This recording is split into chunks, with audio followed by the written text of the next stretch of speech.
When U.S. President George Bush arrived in Iraq on an unannounced farewell visit yesterday, little did he know about the reception he would receive.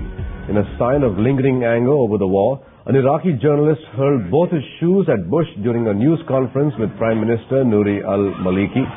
The journalist declared the gesture was a goodbye kiss from the Iraqi people. Throwing shoes at somebody is considered a supreme insult in the Middle East. But President Bush looked quite unfazed at the end of it all. And let's take a closer look at that footage once again. أننا نقترب كثيرا من هذه النهاية. شكرا جزيلا.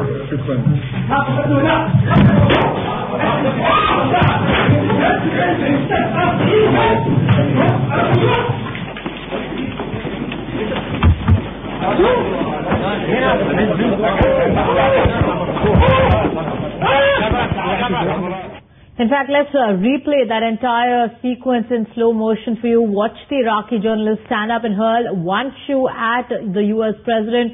Bush successfully ducks that one, but a second later, it's the next shoe that is thrown at him. Bush evades that as well.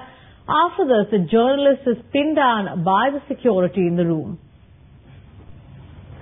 And a closer look at the journalist. You see on your screen Muntadar al-Zaidi, a correspondent for the Al-Baghdadiya television, an Iraqi channel based in Cairo in Egypt. Here's Bush reacting to the assault, looking quite in control in these pictures, telling all around him to settle down after the commotion. In fact, a nonchalant American president later dismissed the entire affair as a publicity stunt. So what if a guy threw a shoe at me? Because you are also here to talk about progress and to mark progress and bring it like this. It is one way to gain attention. It's like going to a political rally and having people yell at you. It's like driving down the street and have people not gesturing with all five fingers.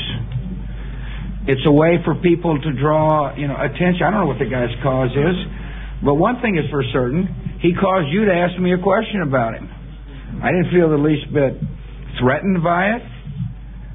These journalists here were very apologetic. They were said this doesn't represent the Iraqi people, but that's what happens in free societies where people try to draw attention to themselves. And so I guess he was affected because he caused you to say something about it.